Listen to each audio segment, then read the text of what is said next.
El vigía grita: «¡Iceberg justo adelante!». El Titanic golpea el hielo. El agua empieza a inundarlo. Los pasajeros de tercera clase están encerrados. No hay suficientes botes salvavidas para todos. Hunde el pánico. Los violines suenan. El barco se hunde. Bueno, todos conocemos la historia de la película Titanic como si fuera la palma de nuestra mano a estas alturas. Pero, ¿y si te dijera que Hollywood nos mintió? Para contar la verdadera historia de lo que sucedió esa fría noche de 1912, necesitamos retroceder un poco. El vigía grita: «¡Iceberg justo adelante!». Sí, esa parte era cierta. Justo antes de las 11:40 de la noche, Frederick Flett notó algo más oscuro que el mar directamente delante. A medida que el barco se acercaba, se dio cuenta de que era un iceberg. Las máquinas se invirtieron rápidamente y el barco giró de forma brusca. En lugar de chocar de frente, el Titanic rozó el costado del iceberg y esparció hielo sobre la cubierta delantera en el proceso. Si recuerdas, en la película, Jack y Rose están teniendo un momento romántico cuando sienten que el barco tiembla tras golpear el iceberg. Todo se sacude como si estuvieran en medio de un ligero terremoto. Algunos pasajeros de la vida real informaron haber sentido algo similar después del impacto, pero según el sobreviviente del Titanic, Frank Prentice, no fue exactamente así. Dijo que no hubo un impacto como tal y todo se sintió más como si estuvieras frenando de golpe con tu auto. El barco se detuvo y eso fue todo. Algunas personas incluso durmieron durante la colisión, lo que confirma que no hubo un impacto tan abrupto. El señor Prentice, curioso por lo que había ocurrido, salió de su cabina y se dirigió a la cubierta. Cuando llegó allí, todo lo que pudo ver fue un poco de hielo en la superficie, no el colosal iceberg que Jack y Rose notaron. Sin embargo, como todos sabemos ahora, el verdadero daño ocurrió por debajo de la línea de flotación, donde el iceberg tenía una esquirla dentada que abrió una grieta de 91 metros en el casco del Titanic. Una vez que la tripulación se dio cuenta de la gravedad del daño, comenzaron de inmediato a enviar llamadas de auxilio a los barcos cercanos para pedir ayuda. En algún punto de la película, el operador de radio va al capitán y le dice que solo hay un barco cerca, el RMS Carpathia, que más tarde termina rescatando a muchos pasajeros. Pero en la vida real había más barcos alrededor. Se cree que el SS Californian estuvo a solo unos 37 kilómetros de distancia. Este podría haber visto efectivamente al Titanic hundirse o al menos haber visto sus cohetes estallar alto en el cielo. Sin embargo, por razones que nunca comprenderemos del todo, su personal no intentó ayudar. Regresemos a la historia. Ahora la gente necesita desembarcar el barco. A las 12:45 el bote salvavidas número 7 fue el primero en ser descendido. Al igual que en la película, se les dijo a las mujeres y los niños que se subieran primero. Pero en realidad algunas mujeres dudaron e incluso se negaron a entrar en los botes salvavidas. El señor Prentice dijo que esto sucedió principalmente por dos razones. Primero, estos botes salvavidas estaban a gran altura y los pasajeros estaban aterrorizados por la caída de 21 metros desde la cubierta hasta el océano. Y segundo, la mayoría de las mujeres no creían que el Titanic realmente se hundiría. Después de todo, lo llamaban insumergible, así que la idea de subirse a un bote salvavidas parecía inútil en ese momento. Esta mentalidad probablemente explica por qué Lois Smith, una pasajera de primera clase, recordó que al principio no hubo pánico ni caos. Otros sobrevivientes confirmaron esto, puesto que dijeron que no había mujeres ni niños llorando. Pero una cosa que en verdad era preocupante, al menos para la tripulación, era la posibilidad de que los botes salvavidas se hundieran bajo demasiado peso. Esta es una de las teorías de por qué los primeros botes salvavidas partieron llevando solo una fracción de su capacidad total. Como el bote salvavidas número 7, que solo llevaba 27 personas aunque podía albergar hasta 65. En total, el Titanic tenía 20 botes salvavidas que podían transportar a aproximadamente la mitad de las 2.200 personas a bordo esa noche. Pero eso no sucedió y ahora sabemos que los pasajeros no tenían idea de que no había suficientes para todos.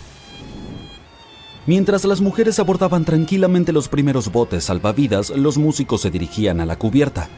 Su único objetivo era tocar y mantener la calma entre los pasajeros. Eso es un hecho bastante conocido, pero la verdadera historia es que algunos sobrevivientes dijeron que nunca vieron ni escucharon a la banda, ni a ningún violinista. No es que Hollywood te haya engañado. Sin embargo, los músicos tocaron durante más de 2 horas después de que el barco chocara con el iceberg. Así que quizá estos pasajeros estaban demasiado aterrados para notar las canciones, o los músicos comenzaron a tocar más tarde de lo que pensamos. Ahora es momento de hablar sobre el terrible trato que los pasajeros de tercera clase recibieron. La película retrató a la tripulación como cruel, como si hubieran encerrado a los menos afortunados bajo cubierta como animales, sin darles oportunidad de llegar a los botes salvavidas para salvar sus vidas. Pero la investigación oficial del desastre sugirió que eso no era cierto.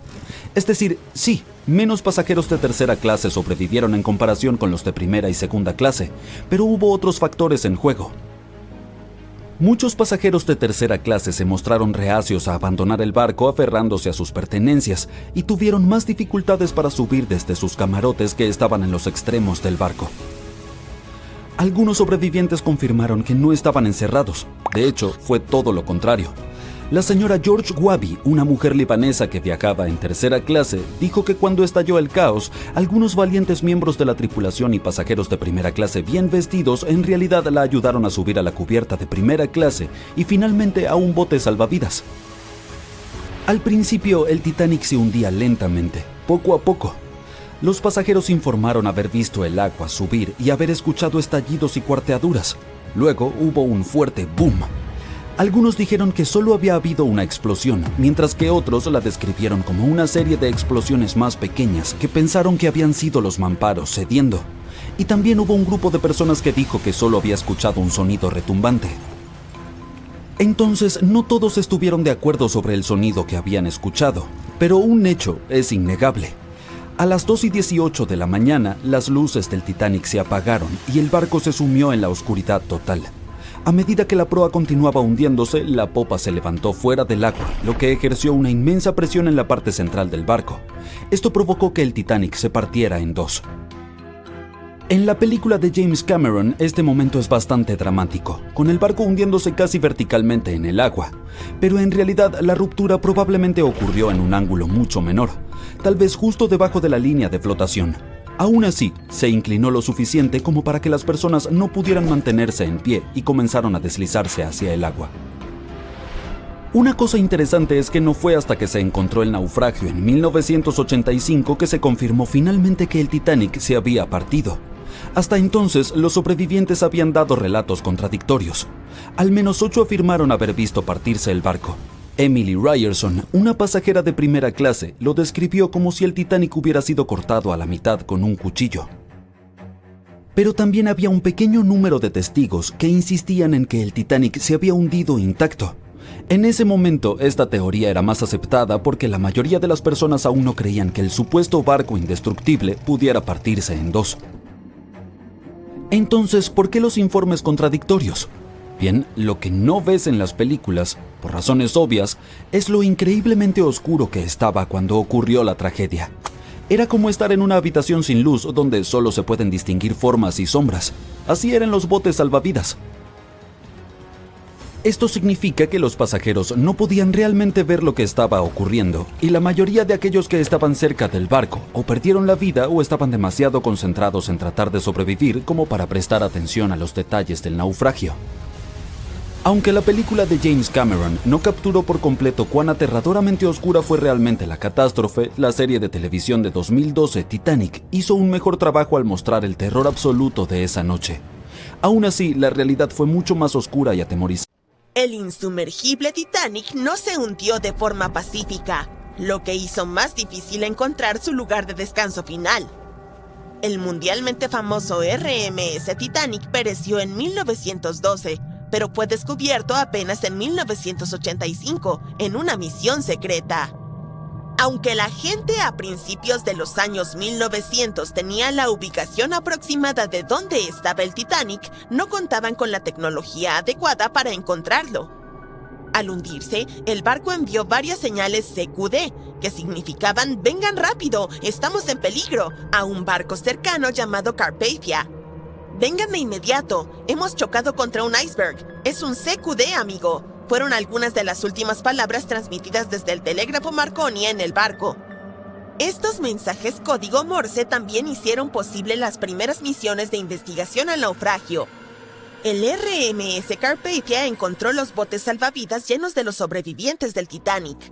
Pero el mundo también deseaba con desesperación descubrir qué había pasado con el famoso transatlántico. La llamada de auxilio se realizó 2 horas antes de que todo el barco se hundiera. Un poco más de media hora después de que el último bote salvavidas dejara la embarcación, la proa se sumergió por completo. La popa estaba elevada al cielo y el centro se estaba desintegrando. La proa golpeó el fondo del océano con tanta fuerza que dejó marcas que aún están allí hoy. No se hundió suavemente bajo las olas como nos hizo creer la película de James Cameron. Por eso los investigadores siguen encontrando ollas, sartenes y zapatos esparcidos por todo el fondo del océano.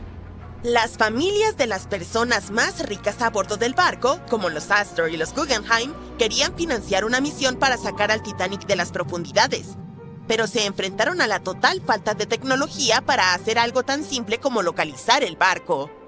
Avancemos hasta 1953, cuando se realizó el primer intento serio de encontrar los restos del Titanic. Un hombre llamado Risdon Beasley intentó usar un dispositivo sonoro eruptivo para localizar el barco. Suena extraño, pero hay ciencia que lo respalda.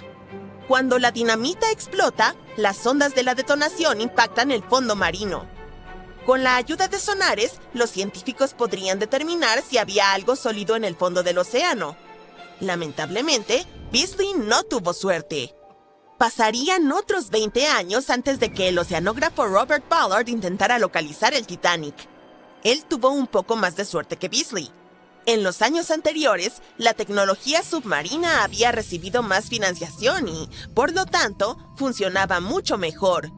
Lo intentó por primera vez en 1977. Ballard se asoció con la institución oceanográfica Woods Hole en una misión para mapear el fondo del océano. Aunque la institución lo contrató para probar su nueva tecnología de mapeo, la intención de Ballard era ir un poco más allá y encontrar los restos del Titanic. En el centro de esta nueva nave tecnológica había un agujero que permitía que un tubo largo se extendiera hasta el agua justo por encima del lecho oceánico. En el extremo de este tubo, Ballard instaló un dispositivo con sonares y cámaras. Ellos pensaban que estaban a punto de hacer algo grande, así que llevaron el barco al mar para realizar algunas pruebas. Fue entonces cuando, en una vuelta de prueba, la adversidad los golpeó. El tubo de perforación se rompió, lo que envió todo su costoso material al fondo del océano, tal como el Titanic. Cuando Ballard falló, otro personaje importante entró en esta historia. Un hombre llamado Jack Grimm, un excéntrico magnate del petróleo. Grimm se había hecho famoso por intentar encontrar cosas como el Arca de Noé, el monstruo del lago Ness y Pie Grande. También intentó demostrar la teoría de la Tierra hueca, que sostiene que el interior de nuestro planeta es completamente hueco y alberga ciudades y naciones subterráneas. Su búsqueda consistía en intentar encontrar un gran agujero en el Polo Norte y así aventurarse dentro de la Tierra hueca. Después de que sus intentos fracasaran, fijó su atención en el transatlántico de lujo que se había hundido, el RMS Titanic. Grimm tenía el dinero, pero no el conocimiento. Así que, como multimillonario, hizo una gran donación a la Universidad de Columbia y pidió a cambio poder utilizar algunos de sus equipos. Contrató a un grupo de científicos altamente calificados para que lo ayudaran a operar la máquina. Aquí es donde todo se pone un poco extraño. Jack Grimm creía en el folclore y en formas no convencionales de hacer las cosas. Así que llevó a un mono a bordo y sorprendió al equipo de investigación. Este mono, llamado Titán, supuestamente señalaba un mapa y localizaba cosas perdidas. En este caso, el Titanic. Los científicos se volvieron locos cuando el espécimen apareció y le dijeron a Grimm que debía elegir entre ellos o el mono. Esta expedición partió de Florida, sin el Titán. No habría travesuras. Establecieron el rumbo hacia la ubicación exacta de la última señal de socorro del Titanic. Llegaron y examinaron cada centímetro del lecho marino, pero aún así no encontraron nada. Esto los llevó a desarrollar una nueva teoría importante. Podría ser que el capitán del Titanic hubiera proporcionado coordenadas incorrectas sobre la ubicación del barco. No es difícil de creer, ya que los botes salvavidas fueron encontrados lejos de las coordenadas de la señal de socorro del Titanic. Lo que pudo haber sucedido es que el capitán del barco olvidó tener en cuenta el cambio de zona horaria durante su viaje. Es comprensible para alguien bajo tanto estrés, ¿verdad? La primera expedición de Grimm duró 3 semanas, pero, desafortunadamente, no encontraron nada. Intentaron un método de búsqueda particularmente bueno conocido como cortando el césped, donde imitaron tales movimientos para mapear cada centímetro de un área más grande alrededor de las coordenadas de emergencia del Titanic. Las razones del fracaso fueron defectos importantes en el equipo y un clima terrible. Fue entonces cuando ese buscador previo del Titanic perdido regresó a la escena, Robert Ballard. No tenía los millones que tenía Jack Grimm, pero sí contaba con algo a su favor. El geólogo marino estaba trabajando estrechamente con la Marina de los Estados Unidos para localizar 2 submarinos nucleares que se habían hundido en la década de los 60. El mismo Ballard dijo que había estado viviendo 2 vidas, una como investigador y otra como oficial de inteligencia naval. El acuerdo era sencillo. Tendría luz verde para buscar el Titanic después de haber encontrado los 2 submarinos desaparecidos. Para hallar el Treasure y el Scorpion, había utilizado un vehículo submarino no tripulado llamado Argo. Argo era como un pequeño trineo de nieve. Estaba conectado a un barco más grande que navegaba por encima del agua. Argo estaba unido a la embarcación por un largo cable y era pilotado por un equipo a bordo. El trineo tenía sonares y cámaras que proporcionaban imágenes. En 1998, un buzo captó una extraña señal de sonar junto a los restos del Titanic. Esta señal intrigó a los científicos por más de 20 años. El sistema de sonar mostraba claramente que un objeto enorme se ocultaba junto al naufragio más famoso de la historia. Los científicos no lograban determinar si provenía de otro naufragio, algún tipo de formación geológica o algo que ni siquiera esperaban encontrar ahí. El misterio finalmente se resolvió en 2022. Paul Henry Nargeolet, el buzo que descubrió la señal por primera vez, se unió a otros investigadores y emprendió una nueva expedición. Encontraron todo un arrecife de aguas profundas, compuesto de diversas formaciones volcánicas y repleto de vida marina a casi 2.900 metros bajo la superficie.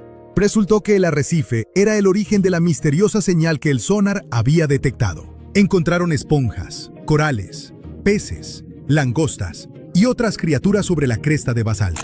El equipo tomó muchas fotos, videos y muestras de agua para estudiarlas después. Están usando modelos computacionales para entender cómo todos los animales y plantas que encontraron sobreviven en las profundidades del mar. Esto puede ayudar a los científicos a resolver el viejo misterio de cómo las esponjas y los corales logran dispersarse por todo el océano. Estas criaturas necesitan algo sólido a lo cual aferrarse mientras crecen y se multiplican. Pero también sobreviven en lugares lodosos, donde es difícil encontrar superficies sólidas.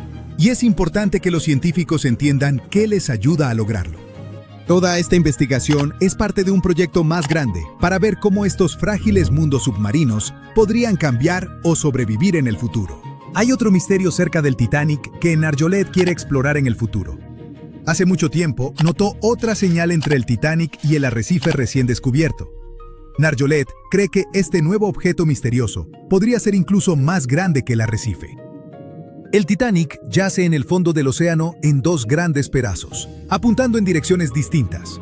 Después de hundirse, las calderas que marcan dónde se fue a pique se encontraron a unos 180 metros al este de la popa. La proa del Titanic se mantuvo intacta al golpear el fondo marino.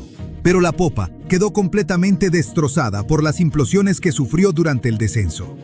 El aire atrapado dentro de la estructura simplemente no pudo soportar la creciente presión del agua en las profundidades.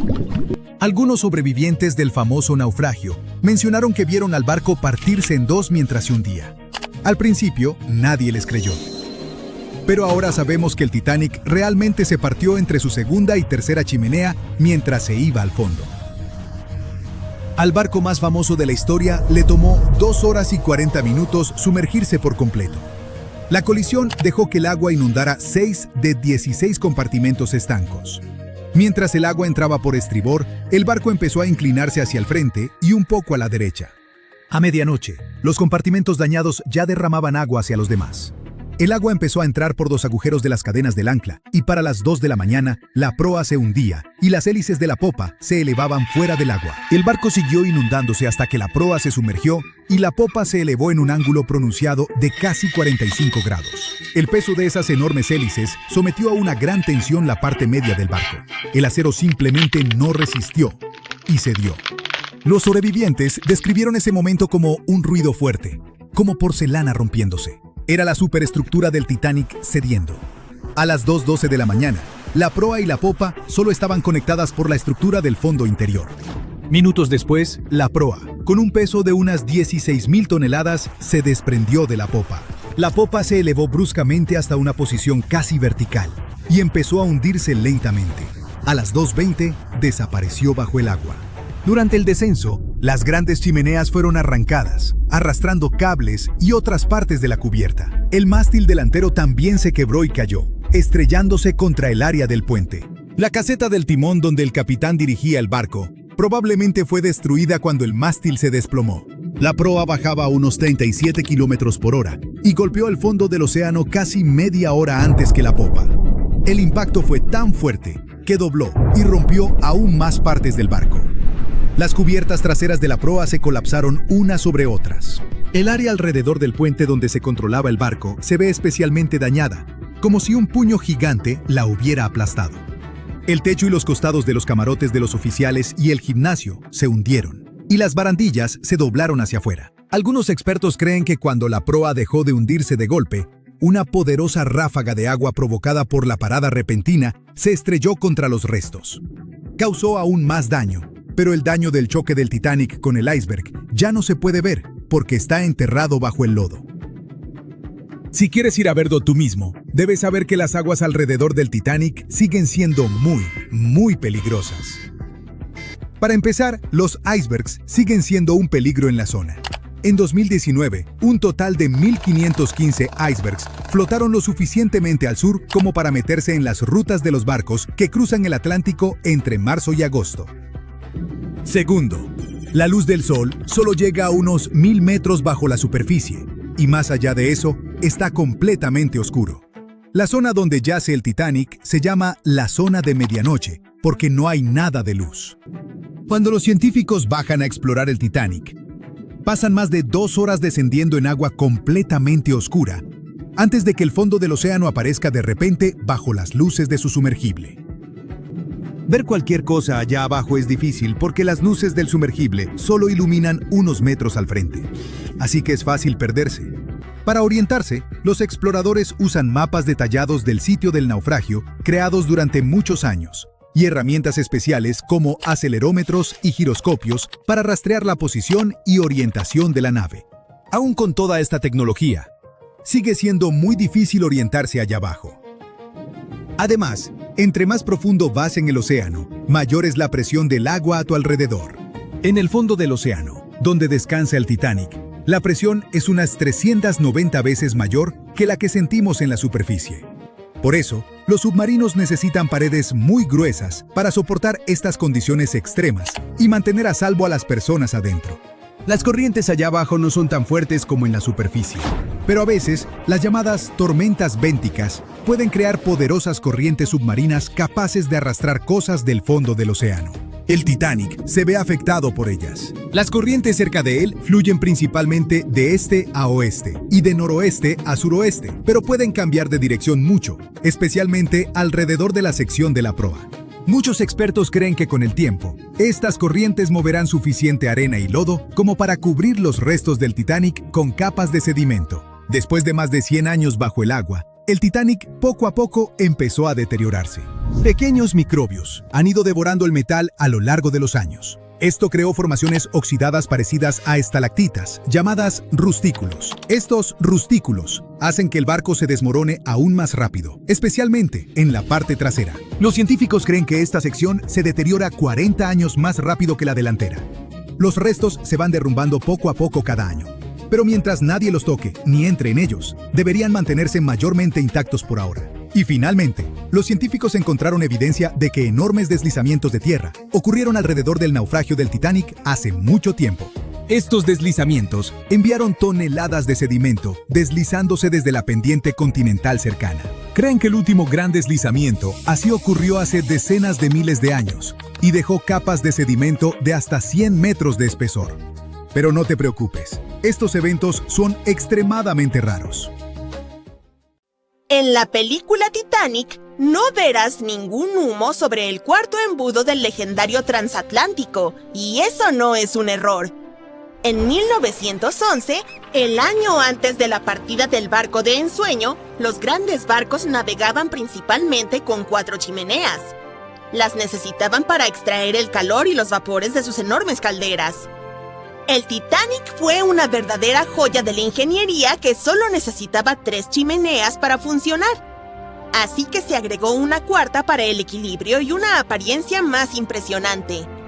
La White Star Line creyó que el público se decepcionaría al ver solo 3 chimeneas en el mayor barco de todos los tiempos. Los barcos gemelos del Titanic, el Olympic y el Britannic, también tenían una chimenea falsa cada uno por la misma razón. Pero esta no era completamente inútil, ya que servía para la ventilación. Extraía los humos de los espacios de máquinas en las cubiertas inferiores y de una de las salas generales de primera clase. Un gran embudo de ventilación, en lugar de varios más pequeños, ayudaba a despejar las cubiertas superiores y dejaba más espacio abierto para que los pasajeros disfrutaran de sus paseos. Cuando el Titanic se hundió, las chimeneas, cada una con un peso de 60 toneladas, se fueron al fondo junto con el resto del barco. Fueron hechas extra altas para asegurarse de que los pasajeros no quedaran cubiertos del hollín expulsado. Su altura y peso les permitieron permanecer en posición vertical. La chimenea delantera, seguida por las demás, cayó solo cuando el barco realizó la inmersión final. Esas chimeneas eran mucho más ligeras que la proa, por lo que se desperdigaron entre otros escombros. El material ligero del que estaban hechas se aplanó una vez que tocó el fondo, y las bacterias que viven en el fondo se encargaron de ello más tarde. La proa del Titanic permaneció intacta al impactar con el lecho marino, pero la popa quedó completamente destrozada. Cuando el famoso transatlántico chocó con ese iceberg, las cosas se pusieron realmente complicadas. Le tomó a la futura estrella de cine 2 horas y 40 minutos sumergirse por completo. La colisión permitió que el agua inundara 6 de los 16 compartimentos estancos. Mientras ésta se precipitaba por el costado de estribor, el barco comenzó a inclinarse hacia adelante y un poco hacia la derecha. Para la medianoche, los compartimentos dañados estaban derramando agua en otros, y todo era un caos porque los compartimentos solo eran estancos horizontalmente.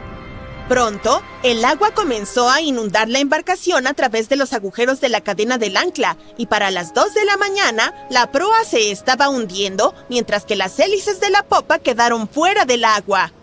El barco siguió inundándose hasta el momento en que la proa se sumergió y la popa se elevó a casi 45 grados. El peso de esas enormes hélices tensionó la sección media del barco. El acero simplemente no pudo soportarlo y falló. Los sobrevivientes describieron ese momento como un fuerte ruido, como el de la porcelana cuando se rompe o los engranajes cuando se caen. Esa fue la estructura superior del Titanic cediendo. Para las 12:10 de la mañana, la proa y la popa solo estaban conectadas por la estructura del fondo interno. Minutos más tarde, la proa, que pesaba alrededor de 16,000 toneladas, se desprendió de la popa. La popa se elevó bruscamente a una posición casi vertical y comenzó a hundirse con lentitud. Para las 2:20, desapareció bajo el agua. La proa descendió a unos 20 kilómetros por hora y golpeó el fondo del océano casi media hora antes que la popa.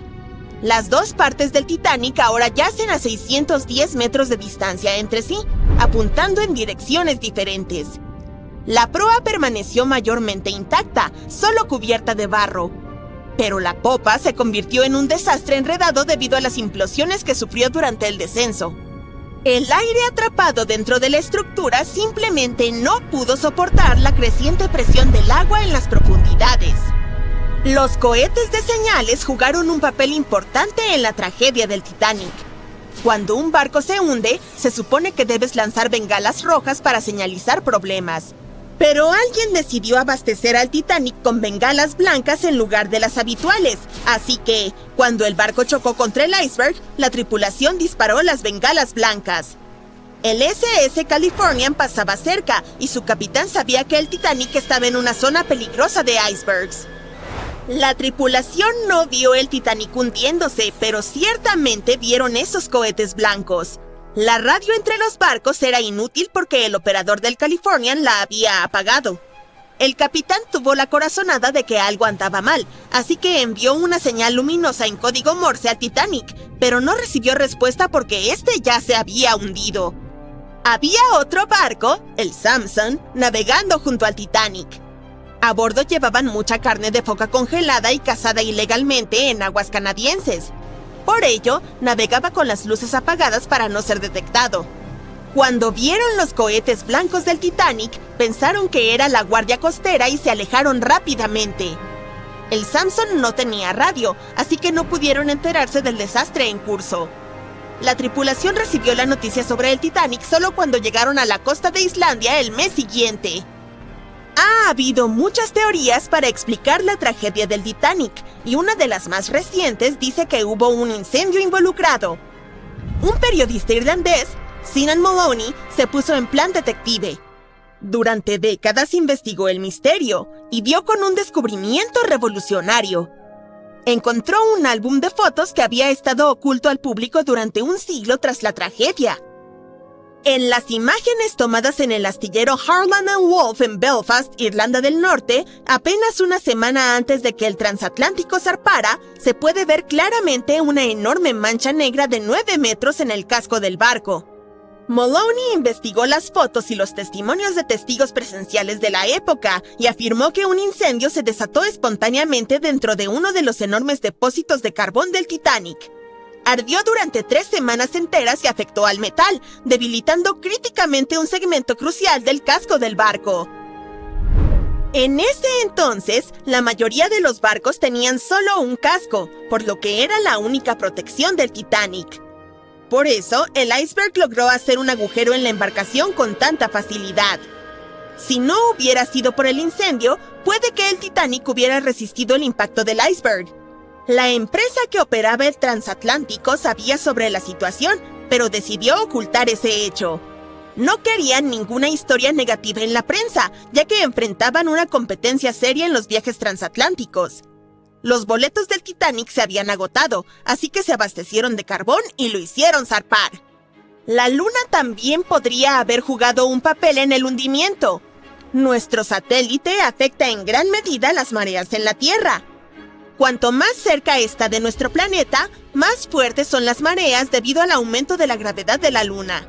En 1912, la Luna estaba tan cerca que hizo que varios glaciares en Groenlandia se separaran. Si te pidiera que nombraras el naufragio más famoso de todos los tiempos, elegirías el Titanic, ¿verdad? El océano Atlántico, la esperanza de una nueva vida, desgarradoras historias de amor. Tenía todo para convertirse en un éxito en taquilla. Pero supongo que nunca has oído hablar del SS Princess Alice, que se hundió en las aguas residuales del río Támesis, llevándose consigo entre 600 y 700 vidas. La vida en el Londres victoriano del siglo XIX no era fácil, en especial para la clase trabajadora. Sin embargo, el transporte público asequible y los días festivos bancarios lo hacían un poco más llevadero. La gente podía escaparse a la costa en tren o en un barco de recreo, aunque solo fuera por un día. Sheerness, en la isla de Sheppey, Kent, comenzó como un fuerte bajo el reinado de Enrique VIII y luego se convirtió en un bullicioso pueblo con un astillero. Cuando inauguraron una estación de tren en 1863, se convirtió en un destino principal para excursionistas y veraneantes. Paseos marítimos, muelles encantadores y un montón de actividades divertidas junto al mar. Lo tenía todo. Un poco tierra adentro, a lo largo del río Támesis, se encontraban los jardines de Rusherville. Estos contaban con campos de tiro con arco, boleras, laberintos, lagos, senderos en acantilados e incluso un bazar floral. Además, había un aviario, una fosa para osos y el esqueleto de una ballena perdida que había tomado un rumbo equivocado. Los londinenses de finales del siglo XIX podían subirse a un tren o navegar por el Támesis en barco, y ambas opciones eran bastante populares. Pero el 3 de septiembre de 1878, muchas más personas de lo habitual optaron por el barco. Lo eligieron como primera opción después de que un tren de pasajeros colisionara con vagones de carga en Kent y se llevara la vida de 5 personas. El río les pareció una forma más segura de viajar. Una de las embarcaciones disponibles para el viaje era el SS Princess Alice. El barco de ruedas de paletas fue lanzado por primera vez en 1865 en la costa oeste de Escocia. Su nombre original era Bute y era utilizado como ferry por los pasajeros de la compañía de ferrocarriles de Wemyss Bay. Un par de años después, fue vendido y renombrado en honor a la tercera hija de la reina Victoria. Luego, fue vendido nuevamente y apodado el barco del Shah, cuando transportó al Shah de Persia por el Támesis hasta Greenwich en 1873. El barco había pasado por varias alteraciones en su vida útil. Recibió nuevas calderas y mamparos estancos. La Junta de Comercio lo había inspeccionado y lo había declarado seguro. En el año de su último viaje, se le permitió oficialmente transportar hasta 936 pasajeros entre Londres y Gravesend en aguas tranquilas. El día de la tragedia, el Princess Alice estaba en lo que se llamaba un viaje a la luz de la luna río abajo desde Swan Pier, cerca del puente de Londres, hasta Sheerness, Kent, y de regreso. El viaje no era costoso, por lo que la mayoría de los pasajeros eran de clase trabajadora. También había una banda musical a bordo para animar a los navegantes. El 3 de septiembre fue un día muy brillante y muchas familias estaban contentas de poder aprovechar los últimos rayos de sol del verano y disfrutar del aire fresco del mar. La entonces propietaria del barco, la London Steamboat Company, tenía varios buques en la ruta, por lo que los pasajeros podían subir y bajar libremente de las distintas embarcaciones. A eso de las 6:30 de la tarde, después de un hermoso día al aire libre, el SS Princess Alice se dirigió de regreso al muelle Swan. No se llevaban listas oficiales de pasajeros, por lo que nunca sabremos exactamente cuántas personas estaban a bordo esa noche. Pero se dice que la embarcación estaba cerca de su capacidad máxima. A medida que oscurecía y refrescaba, muchas familias decidieron quedarse dentro del salón o en sus camarotes abajo. Algunas historias suenan a destino. El capitán del Princess Alice permitió que su timonel se quedara en Gravesend y lo reemplazó con uno de los pasajeros. John Ayers era un marinero, pero tenía poca experiencia en el Támesis o con una embarcación como el Princess Alice. Alfred Thomas Merriman, un chef del este de Londres, había recibido la oferta de trabajar en el buque en el último momento. Tenía 30 años y era padre de 4 hijos, por lo que no podía rechazar dinero extra. Alrededor de las 7:40 de la noche, estaba de pie en la cubierta junto a la puerta del salón. Para ese momento, el Princess Alice había pasado Tripcock Point y entrado en Galleon's Reach. Los pasajeros podían ver el muelle de North Woolwich a lo lejos. Muchos de ellos planeaban desembarcar en esa parada. Y fue entonces cuando Merriman notó un gran barco cargado de carbón. Era el Bywall Castle. Este buque normalmente transportaba carbón a África, pero acababa de ser repintado en un dique seco. El Bywall Castle iba a Newcastle para recoger carbón y llevarlo a Alejandría, Egipto. El capitán del barco, Harrison, no estaba muy familiarizado con esas aguas, por lo que llamó a Christopher Dix, un experimentado piloto del río Támesis, para que le echara una mano, aunque no era necesario. El barco tenía una lujosa parte elevada bajo la cubierta, y Dix no podía ver bien lo que había delante de él. Así que, tenían a un marinero de vigía. Al zarpar de Millwall a la velocidad de 5 nudos, o 9 kilómetros por hora, intentaron mantenerse en el centro del río, pero otras embarcaciones tenían otros planes. Cuando se acercaban a Galleon's Reach, Dix divisó la luz roja de estribor del Princess Alice, que se dirigía hacia ellos, pero planeaba pasar por el lado derecho. Al mismo tiempo, Grinstead, el capitán del Princess Alice, iba contra la corriente del río en un intento de encontrar aguas tranquilas en el lado sur. Ajustó su rumbo, dirigiéndose hacia la trayectoria de Bywall Castle. Ambas tripulaciones se dieron cuenta de que se dirigían a una colisión. Dix intentó evitarla y hasta ordenó máxima reversa en los motores, pero ya era demasiado tarde. El Bywall Castle colisionó de frente con el Princess Alice, que era mucho más pequeño y pesaba menos de un tercio de las 890 toneladas del carguero de carbón. Partió en dos el barco de pasajeros. Como Merriman recordó más tarde, las risas a bordo cambiaron de inmediato a gritos y pánico. Algunas personas corrieron al puente en busca de seguridad.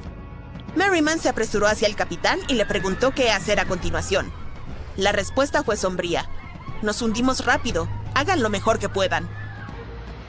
Los extremos del barco se elevaron por los aires y el centro simplemente se hundió, llevándose consigo a los pasajeros. Aquellos desafortunados que estaban bajo cubierta quedaron trágicamente atrapados. El impacto provocó que toneladas de aguas residuales sin tratar brotaran de las salidas cercanas al sitio de la colisión. El agua se convirtió en un revoltijo espumoso de desechos no procesados con un hedor horrible. Era lo suficientemente potente como para provocarles arcadas incluso a los marineros más resistentes. En medio del caos, los pasajeros lucharon por sus vidas en el agua contaminada. Inhalaron bocanadas de desechos peligrosos sin saberlo. La tripulación a bordo del Bywell Castle se puso en acción. Dejaron caer cuerdas desde su cubierta e instaron a los pasajeros del Princess Alice a subir a bordo. Todo lo que pudiera flotar, desde tablones hasta barriles, fue lanzado al agua para servir como dispositivo de flotación para aquellos que lo necesitaran. Otros miembros de su equipo lanzaron un bote salvavidas y rescataron a 14 personas. Barcos cercanos, amarrados a lo largo de las riberas del río, se unieron a la misión para recoger a sobrevivientes del agua. Muchos de los pasajeros del Princess Alice no sabían nadar, y era aún más complicado para las damas que llevaban vestidos largos y pesados. Merriman fue uno de los afortunados que sí tenía esta habilidad. Primero se sujetó a un trozo del naufragio y luego, cuando otros llegaron, se alejó a nado y se aferró a una cuerda que colgaba del costado del Bywell Castle. De esta manera lograron salvar a alrededor de 130 personas. Otro sobreviviente fue Robert Haynes, quien tocaba en la banda. Le gustaban los barcos y había notado el Bywell Castle un par de minutos antes de la colisión. Optó por no seguir al resto de la banda, que bajó para descansar. Conocemos al Titanic de tantas historias, incluso de una película, pero ahora tenemos su primer escaneo digital a tamaño completo. Y no es como esos modelos de antes en los que principalmente imaginábamos cómo se suponía que era el barco. Esta vez obtuvimos un verdadero escaneo digital. Un equipo de expertos realmente mapeó el fondo marino alrededor del Titanic junto con el propio barco. Básicamente obtuvimos una vista 3D de todo el naufragio, que es como sumergirse bajo la superficie del océano y ver al Titanic como si toda el agua hubiera sido drenada. Así que esta historia comenzó en 1985, 73 años después de que el Titanic se hundiera. Un explorador llamado Robert Ballard se topó con él en algún lugar entre dos submarinos que también se hundieron en esa zona. En realidad estaba en una misión diferente en ese momento, por lo que ni siquiera tuvo tiempo de explorar el barco correctamente. Pero mientras buscaba los submarinos, se dio cuenta de cómo las corrientes oceánicas afectaban a los escombros del lugar. Notó que los objetos más pesados se hundían rápidamente y dejaban un rastro de escombros detrás, el cual seguía las corrientes. Utilizando este conocimiento, Ballard formuló la hipótesis de que el Titanic se había partido en dos y había dejado un rastro de escombros mientras se hundía. Antes de que encontrara el naufragio, todos pensaban que el barco simplemente se había sumergido en una sola pieza después de chocar con un iceberg. Así que todos sabían dónde estaba el barco y la aventura podría comenzar. ¿O no? Fue difícil explorarlo, la nave es enorme y las profundidades oscuras del océano hacen que sea realmente difícil capturar su cuerpo completo en una sola toma. Así que en su mayoría nos basamos en vistazos del barco en descomposición. Tuvimos que conformarnos con partes dispersas de la imagen completa y llenarla con especulaciones e historias. Pero en el verano de 2022, finalmente obtuvimos algo diferente. Un equipo de expertos de Magellan Ltd., una empresa especializada en mapear el océano profundo, se asoció con Atlantic Productions, quienes estaban realizando un documental sobre el proyecto. Se embarcaron en una misión para capturar la vista completa del Titanic. Utilizaron sumergibles, que son unos vehículos que pueden sumergirse bajo el agua y ser controlados remotamente por un equipo de exploradores habilidosos. Estos fueron llevados muy profundo en el océano. No fue una tarea fácil, pasaron más de 200 horas recopilando información sobre toda la longitud y la amplitud del naufragio. Fue como una verdadera búsqueda del tesoro en la vida real. Pero en lugar de encontrar oro y joyas, hallaron algo aún más precioso. Más de 700,000 imágenes del Titanic desde todos los ángulos posibles. Sí, tomaron fotos de cada pequeña parte del barco, incluso de las que no eran tan interesantes, de aquellas que la mayoría de nosotros normalmente pasaríamos por alto. Mapear las partes embarradas fue una parte importante porque ayudó a llenar los vacíos entre las cosas más emocionantes que descubrieron. Y esta fue una forma para que todos nosotros finalmente obtuviéramos una detallada reconstrucción en 3D. A pesar de que han pasado más de 100 años, todavía se puede reconocer la proa del Titanic, cubierta de óxido que cuelga como estalactitas. Encima de estas se encuentra la cubierta del barco, donde un gran agujero nos da una visión del espacio vacío donde alguna vez estuvo la gran escalera, como una ventana al glamuroso pasado del barco. La popa es ahora un caos salvaje de metal retorcido. Cuando el Titanic se hundió, esta parte colapsó y se espiralizó en el lecho marino. La proa y la popa terminaron separadas por unos 800 metros. Hay un vasto campo de escombros rodeando este gigante atascado en el fondo del mar. Estos son como un tesoro disperso, lleno de trabajos de metal intrincados de la nave, estatuas e incluso botellas de champán sin abrir. También hay objetos personales que se hundieron junto con el barco, como docenas de zapatos que descansan en el lecho marino. Bajar y tomar todas estas fotografías fue una tarea difícil de realizar. Puede que no suene tan duro al principio, considerando que fue el vehículo el que realmente se sumergió en estas partes tan profundas del océano, no las personas. Pero estudiar el océano es duro. No hemos explorado, mapeado o incluso visto más del 80% de él. Las condiciones son severas y la presión se intensifica cuanto más profundo vas. Y el vehículo tuvo que sumergirse casi 4.000 metros por debajo de la superficie. Eso es como 12 torres Eiffel apiladas una encima de la otra. Además, hay fuertes corrientes en esa área, así que probablemente fue como intentar navegar a través de un laberinto acuático. Y los sumergibles no debían tocar nada. Incluso el más mínimo paso en falso podía dañar el naufragio, que ya era muy frágil. Puede parecer que el Titanic está congelado en el tiempo y siempre estará allí esperándonos, pero en realidad está desapareciendo lentamente. Es bastante obvio que el agua del océano lo arruinó, considerando cuánto tiempo ha estado allí abajo. Pero no es solo eso, el naufragio en sí se ha convertido en el hogar de un tipo específico de bacteria, la Alomonas titanicae, que incluso recibió el nombre del famoso barco. Estas tienen una habilidad especial para sobrevivir dentro de formaciones oxidadas conocidas como rústicles. Se parecen un poco a los carámbanos, esos picos de hielo que se forman cuando el agua cae de algo y se congela. Estas bacterias tienen un gusto por el hierro que es abundante en el caso del barco. Para ellas es como un auténtico buffet allí abajo. Y a medida que pase el tiempo, estas bacterias seguirán comiéndose el hierro del barco poquito a poquito, hasta que un día el festín llegue a su fin y toda la nave desaparezca. Es como un proceso de reciclaje lento pero constante. Por lo tanto, este modelo en 3D que obtuvimos gracias al arduo trabajo de este equipo y la tecnología llegó en el mejor momento porque nunca sabemos cuánto tiempo nos queda para explorar el famoso naufragio. Esta vez incluso podríamos entender mejor la colisión con el iceberg. Las películas siempre muestran al Titanic golpeando al iceberg por su lado derecho, pero ni siquiera podemos estar seguros de ello. Los escaneos podrían ayudarnos a determinar si el barco realmente encalló en el iceberg, como si se hubiera atascado en él. Además, podemos estudiar la popa y analizar cómo el Titanic golpeó el lecho marino. Esto también nos ayudará a entender qué fue lo que en verdad sucedió durante el hundimiento. Quizá tengamos la oportunidad de descubrir si realmente hubo un fuerte incendio que selló el destino del Titanic. Una teoría indica que el incendio del carbón había estado ardiendo durante 3 semanas completas antes de que el barco hiciera su primer y último viaje, y esto podría haber debilitado su casco, lo que significa que la mayor parte del trabajo ya estaba hecho. El iceberg solo dio el golpe final.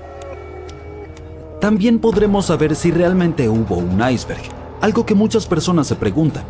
Existe una teoría alternativa que sugiere que el Titanic pudo haber golpeado una masa oculta de hielo compacto en lugar de un iceberg típico. El hielo compacto está compuesto por grandes placas de hielo que flotan cerca de la superficie del océano y pueden ser difíciles de detectar. Creen que esta masa... Apuesto a que nunca escuchaste esta historia sobre el Titanic. Este enorme transatlántico de lujo partía de Southampton en su primer viaje a Nueva York con más de 2.000 pasajeros y tripulantes a bordo. Te ahorraré los detalles por ahora, ya sabes cómo terminó todo. Dado que hubo muchas cosas que salieron mal durante su corta existencia, algunos no pudieron evitar preguntarse, ¿fue realmente mala suerte o hubo alguna fuerza misteriosa detrás del alboroto? Bueno, para empezar, justo cuando estaba saliendo del puerto, el Titanic casi chocó con otro barco llamado SS New York. ¿Cómo pasó eso? Bueno, 6 remolcadores tuvieron que arrastrar al enorme Titanic hacia el río para que comenzara su travesía. El capitán Smith estaba a cargo, pero seamos sinceros, probablemente necesitaba unas cuantas tazas más de café antes de tomar alguna decisión importante. Entonces, mientras el Titanic avanzaba rápidamente ocupándose de sus propios asuntos, pasó junto a los barcos New York y Oceanic. El Titanic decidió girar a la izquierda, pero la succión fue demasiado para el pobre New York. Comenzó a desviarse hacia el Titanic. El Oceanic se inclinó tanto que su pasarela golpeó el agua como una zambullida en la piscina. Afortunadamente, el capitán de uno de los remolcadores estaba allí para salvar el día. Usó su confiable megáfono para llamar al Vulcan al lado del estribor del Titanic para que recogiera a algunos miembros de la tripulación. Luego notó que el New York estaba en problemas y actuó rápidamente. Lanzó una línea para frenarlo. El capitán del Titanic probablemente se estaba rascando la cabeza preguntándose cómo manejar barcos tan grandes como el Titanic. Eso se debe a que recientemente había comenzado a experimentar la navegación en barcos más grandes. Eso estuvo cerca, ¿verdad? Bueno, eso era solo parte de la historia.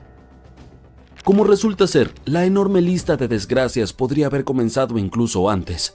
Otra teoría sugiere que durante los días de construcción del barco en Irlanda del Norte se desató un incendio en los depósitos de carbón. Vaya comienzo complicado. Si esta información es correcta, entonces el casco del barco podría haberse visto afectado por el incidente antes de zarpar. Los seguidores de esta teoría afirman que un incendio surgió dentro de uno de los grandes búnkeres de carbón del Titanic y realmente dañó un segmento importante del casco del barco. Algunos aseguran que incluso hay evidencia fotográfica que lo respalda. Se encontraron un montón de fotos que documentan cómo se construyó y preparó el barco para su viaje inaugural y mostraba una marca negra significativa en el exterior del casco del Titanic. Curiosamente, esta estaba muy cerca de donde el iceberg impactó durante aquel frío abril. Ahora sé lo que estás pensando. Esta teoría podría sonar descabellada, pero la mayoría de estas personas han estado recopilando información sobre el Titanic durante décadas y están convencidas de que esto es lo verdadero. Incluso creen que el incendio comenzó mucho antes del día en el que el Titanic partió para su viaje inaugural, aproximadamente 3 semanas antes. ¿Por qué se pasó por alto esto? Pues principalmente por temor a la mala prensa. Además, debido a todo el alboroto creado en torno a el barco insumergible, era importante que se mantuviera el calendario inicial.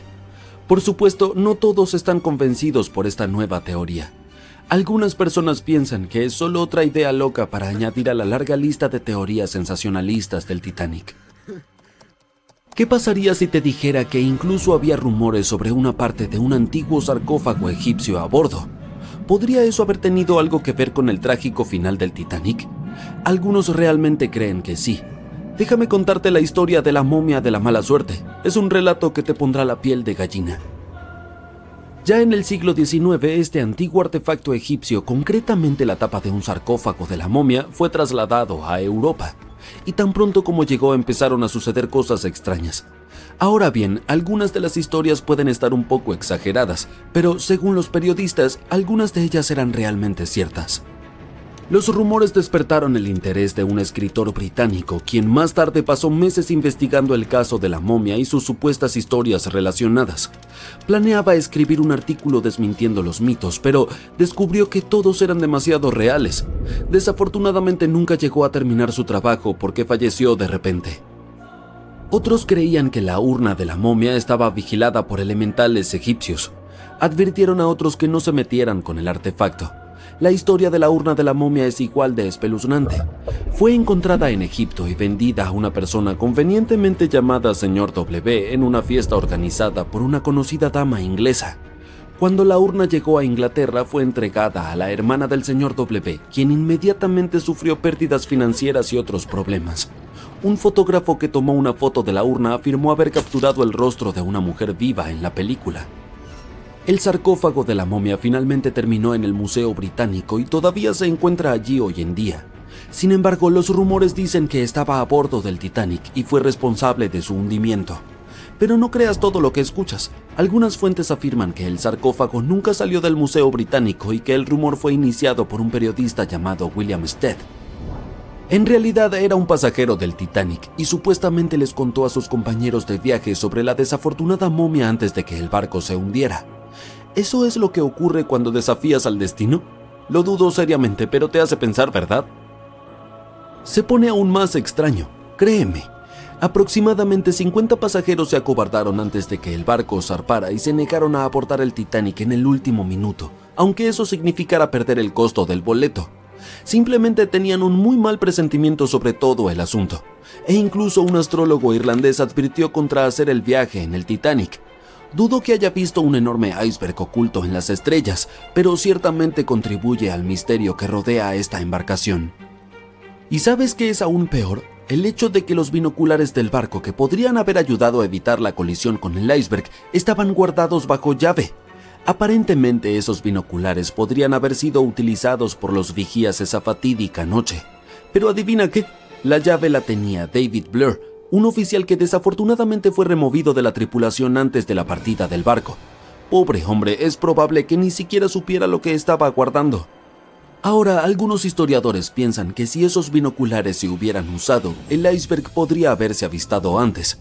Pero oye, no vamos a señalar culpables aquí. Otros argumentan que no habría hecho ninguna diferencia. Quién sabe, tal vez el vigía estaba demasiado ocupado mirando las estrellas para notar un enorme iceberg frente a ellos. Pero en serio, ¿qué estaban pensando? Guardar bajo llave los binoculares en un barco tan grande es como olvidar empacar protector solar para un viaje a la playa. Además, el barco podría haber estado yendo un poco demasiado rápido. Ahora sé lo que estás pensando. ¿Por qué tenía tanta prisa el capitán? Bueno, aparentemente, el buen capitán Smith estaba tratando de vencer a su hermano mayor, el Olympic, en una carrera para ver qué barco podría cruzar el Atlántico más rápido. Supongo que tenía una especie de rivalidad fraternal o algo así. Pero aquí está el asunto. Aunque había advertencias sobre icebergs en la zona, el Titanic simplemente continuó avanzando a toda velocidad. O sea, vamos muchachos, no es ciencia espacial. Si sabes que hay icebergs alrededor, tal vez deberías reducir un poco la velocidad, ¿verdad? Y luego, cerca de la medianoche del 14 de abril de 1912, el Titanic chocó contra ese iceberg y se hundió en el Atlántico Norte. También es famoso por tener apenas 16 botes salvavidas y 4 botes plegables a bordo. No es de extrañar que acabara siendo uno de los peores desastres marítimos de la historia moderna. Después de todo el suceso, la gente empezó a creer en la vida más allá del velo y contactó con médiums esperando recibir señales de aquellos que habían perdido en el mar. No puedo culparlos, aunque no hay ninguna historia verificada de alguien que haya logrado contactar a un pasajero del Titanic desde el más allá. «Nunca te soltaré, Jack, nunca te soltaré», dijo Rose. Entonces lo soltó y toda la sala de cine se echó a llorar. Sucedió cuando se estrenó Titanic en 1997. De acuerdo, ¿a quién quiero engañar? Es muy difícil no llorar cuando ves esta escena por 10ª, 20ª o 50ª vez casi 30 años después. Pero, ¿esta gran historia de amor ocurrió en la vida real o fue un invento de James Cameron para crear un buen drama? Bueno, lamento decepcionarte, pero Jack y Rose nunca se enamoraron a bordo del Titanic real. En el lujoso transatlántico había un J. Dawson real, pero era miembro de la tripulación y su nombre era Joseph. El personaje de Rose está inspirado en la artista estadounidense Beatrice Wood. James Cameron se topó con su biografía mientras trabajaba en el primer borrador del guión y decidió incorporar a la historia su amor por el arte y sus antecedentes familiares. Sin embargo, esto no significa que la película esté completamente equivocada en lo que se refiere a la exactitud histórica. El barco insumergible que se hundió partió de Southampton, Inglaterra, rumbo a Nueva York y se encontraba a 650 kilómetros al sur de Terranova el 14 de abril cuando los miembros de la tripulación se percataron de la presencia del iceberg. El contacto con él duró exactamente 37 segundos, lo mismo que la escena correspondiente de la película. ¿Recuerdas a este hombre, Thomas Andrews, que andaba por ahí con un pequeño cuaderno y un lápiz? Era el verdadero diseñador de barcos. Andrews tenía mucho talento y había trabajado en muchos proyectos de éxito antes del Titanic. Normalmente abordaba los barcos que diseñaba durante el viaje inaugural para asegurarse de que todo anduviera bien. Embarcó en el Titanic como uno de los pasajeros de primera clase y estuvo tomando notas todo el tiempo. Luego del desafortunado encuentro con el iceberg, Andrews fue visto inspeccionando las partes inundadas del barco con el capitán Smith. Según su triste pronóstico, el Titanic se iría a pique en unas 2 horas. Uno de los camareros afirmó haber visto a Thomas Andrews momentos antes del hundimiento. Decidió no abandonar el Titanic y no se puso el chaleco salvavidas. Nadie lo volvió a ver desde entonces. En otro momento memorable de la película, se ve a un niño que juega en una de las cubiertas con su trompo. Se trata de una recreación exacta de una foto real tomada a bordo del Titanic el 11 de abril de 1912. Los pasajeros de la foto son Frederick Speden y su hijo Douglas, de 6 años. La familia regresaba a su casa en Estados Unidos después de viajar por Argelia. Cuando comenzó la evacuación de los pasajeros, la niñera de Speden le dijo que iban a ver las estrellas. Dicen que estuvo durmiendo durante todo el drama y que a la mañana siguiente se despertó sano y salvo en un bote salvavidas. Su padre también sobrevivió al naufragio. Lamentablemente, un accidente de automóvil acabó con la vida de Douglas tan solo 3 años después. Y una de las damas más carismáticas del Titanic, tanto en la pantalla como en la vida real, obtuvo su apodo de la insumergible por una buena razón. Varios testigos recordaron que Molly Brown efectivamente intentaba persuadir a los que iban en su bote para que volvieran atrás y salvaran más vidas, tal como en aquella desgarradora escena de la película. Cuando el Carpathia acudió al rescate de los supervivientes del Titanic, Margaret Brown, Molly, estaba ayudando a los pasajeros de clase inferior e involucró a sus compañeros de primera clase en la tarea. Cuando todos llegaron a tierra firme, Brown organizó un comité de supervivientes. Premió al capitán del Carpathia por haber rescatado a tantas personas y estaba muy disgustada porque no se le había permitido testificar en el juicio del Titanic por ser mujer. No verás ningún humo por encima de la cuarta chimenea del barco en la película. No se trata de un error técnico. El Titanic la incluyó por su aspecto y en realidad no la necesitaba. En 1911, el año anterior a la partida, los grandes barcos solían navegar con 4 chimeneas. Las necesitaban para extraer el calor y el humo de sus enormes calderas. El Titanic era una verdadera joya de la ingeniería que solo necesitaba 3 chimeneas para funcionar, así que la cuarta se añadió por estética. Pensaron que el público se sentiría decepcionado al ver solo 3 chimeneas en el mejor barco de todos los tiempos. Ahora, la película tenía un presupuesto impresionante, pero ni siquiera eso bastaba para cubrir todos los costes posibles. Cameron sabía que tenían que ahorrar algo de dinero, así que construyeron la réplica del transatlántico solo del estribor, es decir, del lado derecho. Eligieron este lado para que las imágenes parecieran más realistas. En el lugar del rodaje, el viento soplaba principalmente de norte a sur, por lo que, al salir los gases, parecía que el transatlántico se movía por el océano. Pero una de las primeras escenas, cuando el Titanic estaba por salir de Southampton y la gente saludaba, no coincidía con la realidad. El barco estaba atracado a babor, o sea, a la izquierda. Encontraron una solución brillante y voltearon la escena horizontalmente para que pareciera real. Se invirtieron las letras y los botones de los trajes, y los actores caminaron en sentido contrario para que todo se cambiara en postproducción. Y una de las escenas que no puedo ver sin llorar es la de la pareja de ancianos que se hunden con el Titanic.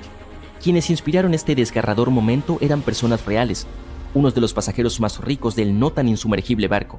Se llamaban Isidore e Ida Strauss, y eran los dueños de Macy's.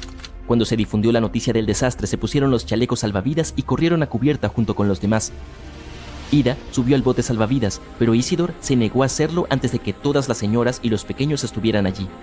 Ida no quería dejar a su marido, así que bajó del bote salvavidas y le entregó su abrigo de bisón a su criada, diciendo que ya no lo necesitaría.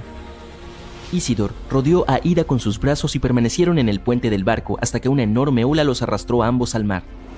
Así pues, la escena de la cama no era tan exacta, y James Cameron admitió más tarde que se había tomado algunas licencias como director.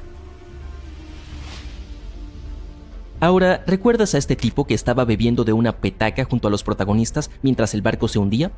Su nombre era Charles Joughin, de Inglaterra, y estaba a cargo de 10 panaderos, 2 pasteleros y un panadero de Viena a bordo. Esperaba ganar una buena suma y habría sido uno de los tripulantes mejor pagados si todo hubiera salido bien. La noche en que se estrellaron contra el iceberg, Joughin estaba fuera de servicio, descansando en su litera. Inmediatamente se despertó y envió a sus panaderos a repartir pan a los botes salvavidas. Después volvió a su habitación para tomar una copa. Una vez de vuelta en cubierta, ayudó a los demás a subir al bote que les había sido asignado. Ya no había sitio para Charles, así que terminó en el exterior de las barandillas del barco. Finalmente, cuando el Titanic se sumergió, se alejó nadando y al salir de nuevo el sol, encontró uno de los botes salvavidas y fue rescatado por el Carpathia.